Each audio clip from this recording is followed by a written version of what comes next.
मी नाही अक्षय अक्षय अक्षय धरा करून मला सांगा पण हे खाली रोलिंग प्रदीर्घ चर्चा झाली आहे तयारीत राहत नाही येस सर काय निर्णय झाला सकारात्मक आहे की आम्ही आमच्या जाहीरनाम्यामध्ये शेतकऱ्यांच्या कर्जमाफीच्या संदर्भातली घोषणा केली होती। त्या संदर्भात आम्ही मागच्या काळामध्ये एक समिती तयार करून कर्जमाफी कशी करायची, दीर्घकालीन उपाययोजना काय करायच्या, अशा सगळ्या गोष्टींचा निर्णय केला होता। कारण कर्जमाफी हा एक भाग आहे, पण शेतकरी वारंवार कर्जाच्या विळख्यात अडकतो आणि म्हणून त्यांना आपण बाहेर कसं काढू शकतो अशा प्रकारचा सगळा विचार व्हावा अशा प्रकारची अपेक्षा होती। त्या दृष्टीने आम्ही जे मित्राचे चेअरमन आहेत प्रवीण परदेशी यांच्या अध्यक्षतेखाली एक समिती तयार केलेली आहे।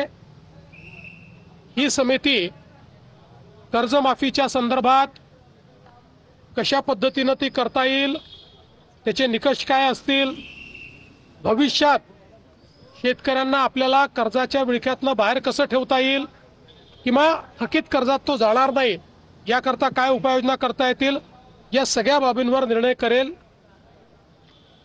त्या संदर्भात आम्ही असा निर्णय आज केला आहे की एप्रिल महिन्याच्या पहिल्या आठवड्यात या कमिटीने आपलं कामकाज पूर्ण करावं आणि आम्हाला कर्जमाफी कशी करायची, त्याचे काय निकष ठरवायचे या संदर्भातला एक अहवाल द्यावा आणि या अहवालावर कर्जमाफीच्या संदर्भातला जो निर्णय आम्हाला करायचा आहे तो 3 महिन्यात म्हणजे 30 जून 2026 पूर्वी करण्याचा आम्ही निर्णय केलेला आहे। त्यामुळे आता सगळे टप्पे आम्ही या ठिकाणी ठरवलेले आहेत। सगळ्या नेत्यांशी आमची चर्चा झाली, अतिशय सकारात्मक चर्चा झाली।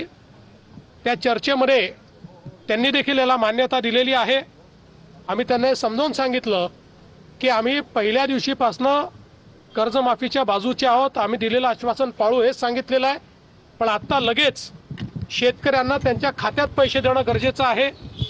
कर्जाची वसुली जून महिन्यात होणार आहे आणि आत्ता जर आपण शेतकऱ्यांच्या खात्यामध्ये पैसे दिले नाहीत तर शेतकरी रबीचा पेरा देखील करू शकत नाही आणि म्हणून पहिल्यांदा तात्काळ शेतकऱ्यांना जे त्यांच्या खात्यात पैसे दिले पाहिजे त्याची सगळी तरतूद आम्ही केलेली आहे आणि ते पैसे आता शेतकऱ्याच्या खात्यामध्ये जाणं सुरू झालेलं आहे। जवळपास आज आम्ही अंदाज घेतला तर जवळपास 8,500 कोटी रुपये रिलीज झाले आहेत। त्यातले 6,000 कोटी प्रत्यक्ष खात्यामध्ये गेले आहेत आणि पुढच्या 2 दिवसात उरलेले पैसे जाणार आहेत। अजून 11,000 कोटी रुपये हे काल आम्ही जे कॅबिनेटला परवा मान्य केले तेही आता येत्या 2 ते 3 दिवसात रिलीज होणार आहेत आणि तेही शेतकऱ्यांच्या खात्यामध्ये जातील आणि अजून 1,500 कोटीची आम्ही प्रोव्हिजन केलेली आहे। त्यामुळे आता शेतकऱ्यांच्या खात्यामध्ये पैसे जाणं हे महत्त्वाचं आहे, ते आम्ही जाणं सुरू केलेलं आहे आणि माझा अंदाज आहे की पुढच्या 15 ते 20 दिवसात 90% शेतकऱ्यांच्या खात्यात हे पैसे पोहोचून जातील। 10% कदाचित अनेक वेळा आम्हाला अनुभव खात्याच्या अडचणी असतात, त्या जाऊन सोडवाव्या लागतात, मल्टिपल खाती असतात, अशा प्रकारच्या गोष्टी असतात। त्यामुळे तेही आम्ही त्यांचेही जे बाकी 10% आहेत त्यांचेही आम्ही त्या ठिकाणी पूर्ण करू आणि फॉर्च्युनेटली याला कुठली आचारसंहिता नसते, त्यामुळे आचारसंहिता लागली तरी ही मदत त्यांच्या खात्यामध्ये जाऊ शकते।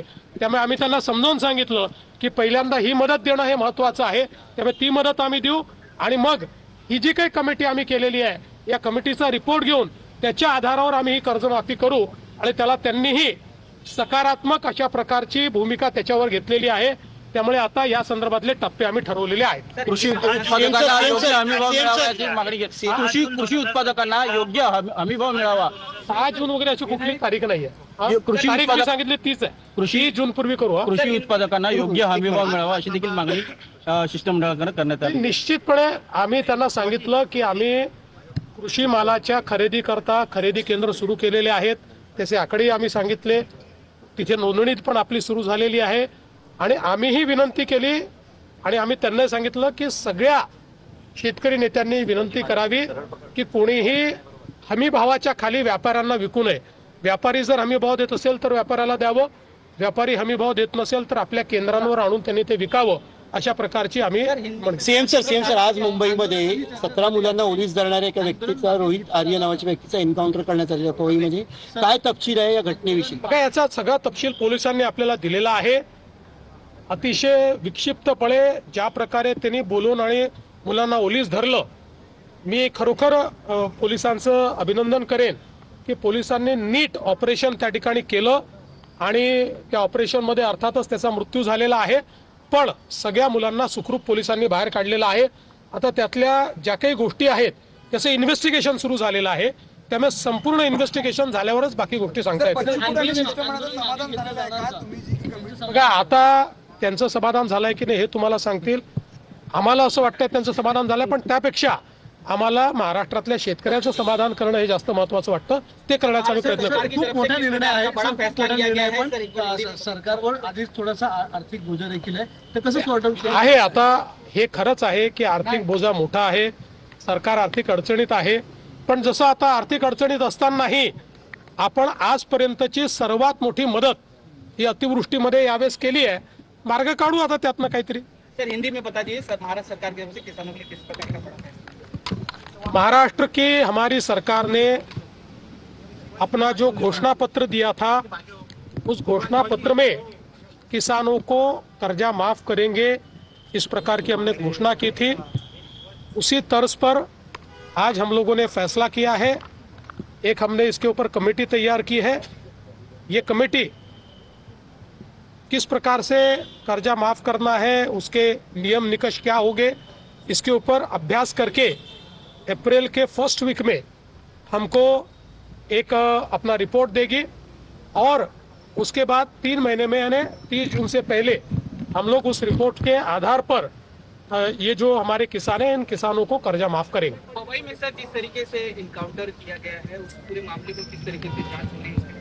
देखिए, पवई का जो मामला है उसमें एक बहुत ही अलग तरीके का ये सारा मामला सामने आया हुआ है और जिस प्रकार से 17 बच्चों को उन्होंने अगवा करके या उनको अलग कारण से बुला के और फिर उनको कैप्टिव रखकर जिस प्रकार से धमकी देने का काम किया और उनकी जान को खतरे में डालने का काम किया, मुंबई की पुलिस ने बहुत अच्छा कार्य करके और एक बहुत सटीक ऑपरेशन किया और जो आरोपी है उसकी उस ऑपरेशन में मृत्यु हुई है और 17 बच्चों को बिल्कुल कोई खरोच भी ना आते हुए उनको बाहर निकाला है. अभी इसकी जो बाकी तफसील है उसको बाद में आपको बताया जाएगा.